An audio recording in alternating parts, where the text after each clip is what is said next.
Good morning, everyone. It is 6 o'clock on this Thursday. So very happy to see you with us. I'm Victoria Hill. Welcome to Montana This Morning. I'm Ed McIntosh. As we get in more active weather by this afternoon and this evening, it means showers, thunderstorms in the area, and some of them could be pretty dicey. Gusty winds, hail potential, very heavy rain. Let's take a look. Starting with the first interstate ICAM as we look out towards the Yellowstone this morning. Pretty shot, but we'll also be looking at rises and falls in the rivers and streams around the region. A little cooler temperatures next couple of days will help out a little bit.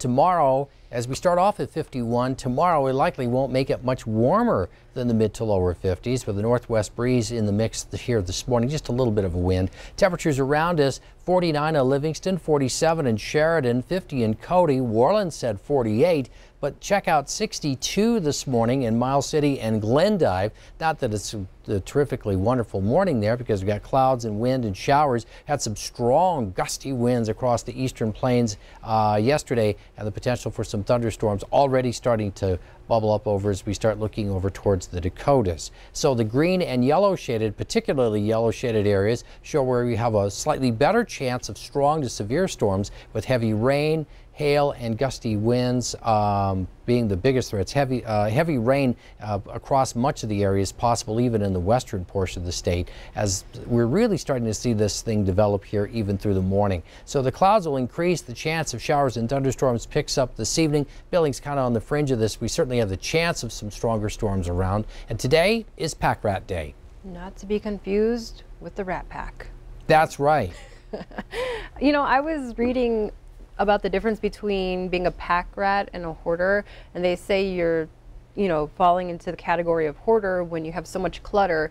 It alters the way you have to live your life, and you can't go about living your life in your house because you have so much clutter. So there can be a pack rat, but an organized pack rat. So keep that in mind. Make room for new items, get rid of the older items. I suppose as long as you can do that, if you can let go of things, I think that's probably a pretty good indication. There. Yep. All right, I'm really into hoarding and learning all about it. So I like staying clean and tidy at home. So anything that can help, I'll read about it. Okay. Something new about me this morning. All right, well, thank you so much, Ed. We have some serious stuff going on in the news, so I'll get started. Okay, thanks, Victoria. Getting us started this Thursday, an Illinois school resource officer is being called a hero after preventing what would have been a mass shooting. Mark Dallas, who was assigned to Dixon High School, confronted and injured the armed teenager yesterday. The 19-year-old suspect is in police custody. And Michigan State University has agreed to compensate survivors of Larry Nassar's abuse. The school will pay $500 million to more than 300 women and girls abused by the former MSU and USA Gymnastics sports doctor. Nassar will spend his life in prison for sexually abusing young athletes in his care. Lawsuits are still pending against USA Gymnastics and the U.S. Olympic Committee. Closer to home, a motorcycle pursuit that started in Livingston ends in Billings without an arrest. The two suspects, wanted for burglary, led deputies and troopers to an alley between North 24th Street and North 25th Street just south of 6th Avenue late last night. The suspects ditched their motorcycle and fled on foot. Billings police officers were called to the scene to assist with setting up a perimeter around a commercial yard. But after searching with the help of a canine, officers discovered the suspects had escaped.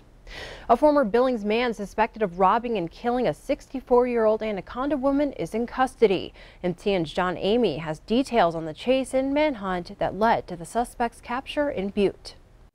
Anaconda police suspect 52-year-old Troy Johnson bludgeoned to death 64-year-old Shelley Schaefer during a robbery in her East Park Street residence sometime late Monday or early Tuesday. Johnson was finally arrested Wednesday morning in Butte after a long manhunt. Investigators suspect Troy Johnson was living right next to the victim's residence in this part of the duplex, which had no utilities such as power or running water. There was a bed made there, and Troy Johnson's driver's license was left inside there. We found a jewelry box just outside the back door there. On Wednesday, police in Butte conducted a traffic stop on Montana Street in Butte, where Johnson was a passenger.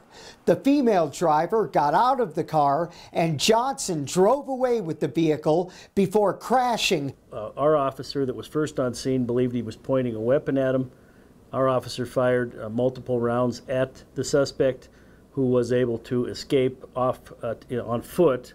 The manhunt continued for the next 4 hours. That included help from a helicopter. The manhunt finally came to an end here in a field off of Little Basin Creek Road, where police say Johnson lunged at officers with a knife and had to be subdued with a taser. Sheriff Ed Lester said he's convinced Johnson had no intention of surrendering peacefully.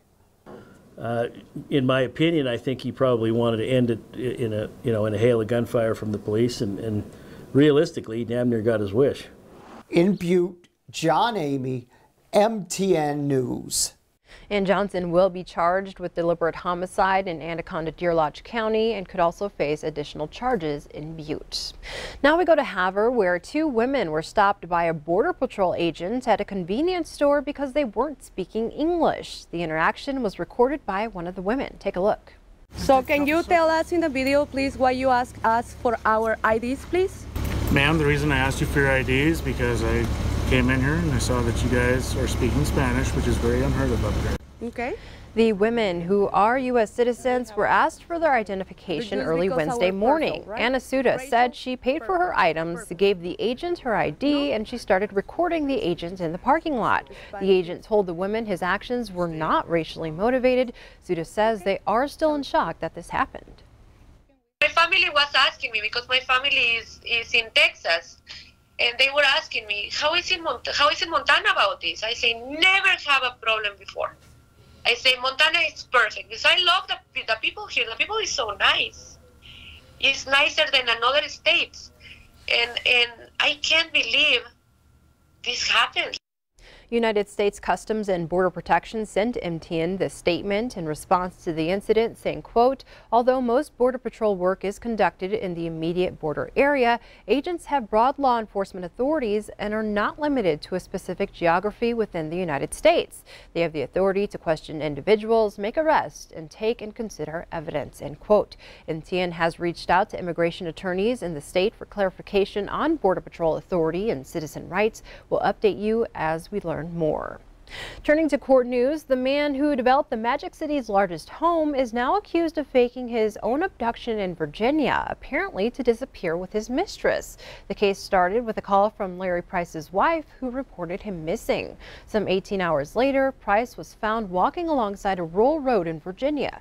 Initially, he told investigators he was kidnapped by 2 members of a biker gang who he promised to help transport methamphetamine by train.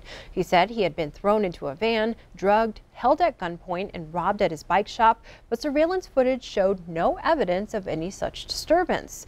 A woman eventually admitted to police she and Price were involved romantically and were going to meet up at a home not far from where Price was found. According to the indictment, Price told detectives he's in debt. Court documents filed here in Yellowstone County indicate Price defaulted on his loan of over $11 million. The home, located in the Ironwood subdivision, is valued at $10.3 million, but it went on the market Monday at a starting price of $17 million. The mansion includes a bowling alley, shooting range, and movie theater, but has never been occupied. Price is currently being held on a $500,000 bond. The wife of fallen officer Mason Moore is becoming a guardian for men and women who wear the badge. MTN's Dennis Carlson goes on special assignment to show us how. Just trying to continue to put one foot in front of the other. Just trying to be positive, even though sometimes it's really hard. It was a year ago when Jody Moore saw her husband for the last time. Leaving the house for the last time and seeing him for the last time and kissing him, and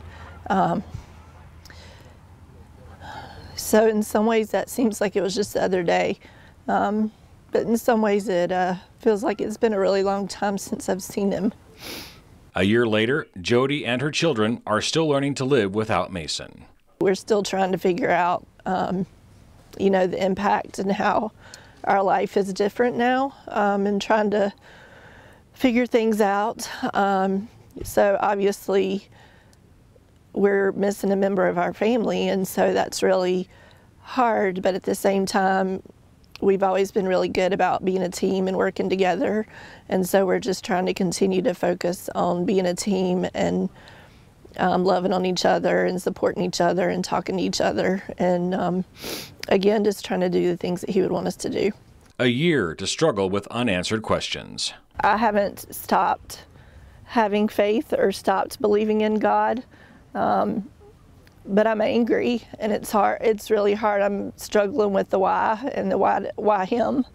Since Mason's death, Jody has found a way to continue her husband's work. She's established the Mason Moore Foundation, creating grants to pay for equipment law officers might not be able to afford.